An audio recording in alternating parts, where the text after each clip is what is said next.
nak cakap Ush. yang kalau kenangan tu best gila lah. Ni Jozan ada, Sepah, Boboy, Jambu waktu tu.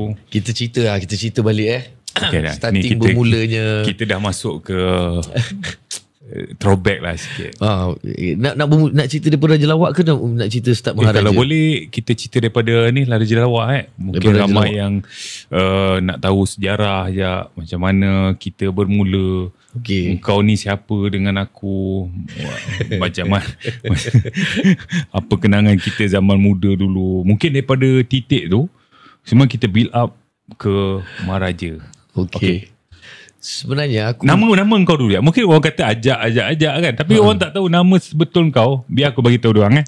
Nama betul Ajak ni bukan Ajak. Nama betul dia adalah Muhammad Hanafi bin Razak. Weh, betul. Kenapa orang panggil dia Ajak? Sebab dulu zaman sekolah kita orang, kita tak panggil nama betul. Kita panggil nama bapa.